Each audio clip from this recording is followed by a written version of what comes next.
बंदरों की शरारतें तो हमने बचपन से सुनी हैं।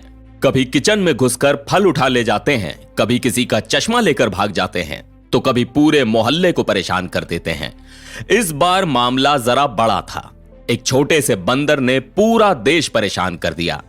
9 फरवरी को सुबह 11:30 बजे श्रीलंका की बिजली सप्लाई अचानक ठप हो गई। पूरे देश में ब्लैकआउट हो गया। लाखों लोग बिना बिजली के गर्मी से बेहाल हो गए। इंटरनेट डाउन हो गया, पानी की सप्लाई बंद हो गई। और फिर पता चला इस तबाही के पीछे कोई साइबर अटैक नहीं, बल्कि सिर्फ एक बंदर था।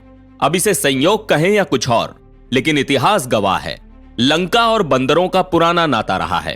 त्रेता युग में हनुमान जी ने रावण की लंका को जलाकर राख कर दिया था। कलयुग में एक बंदर ने श्रीलंका की बत्ती गुल कर दी। अंतर सिर्फ इतना है कि पहले वाली घटना इच्छा से हुई थी और इस बार गलती से।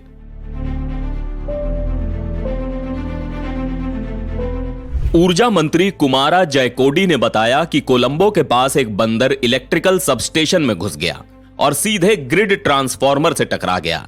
बस फिर क्या था, पूरे सिस्टम में इंबैलेंस आ गया और पूरा श्रीलंका अंधेरे में डूब गया।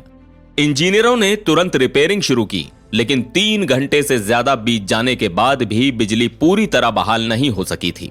अब जरा सोचिए, एक छोटा सा बंदर और पूरा देश ब्लैकआउट में चला गया।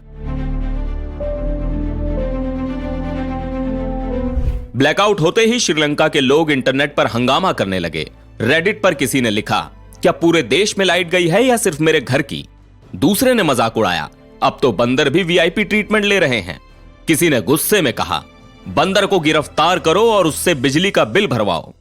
गर्मी में तड़पते लोगों ने सरकार को लताड़ते हुए कहा कि इतना बड़ा पावर ग्रिड है और उसे सिर्फ एक बंदर गिरा सकता है, यह कैसी सिक्योरिटी है? पर जोक्स अपनी जगह हैं, लेकिन यह ब्लैकआउट कोई छोटी मोटी बात नहीं थी।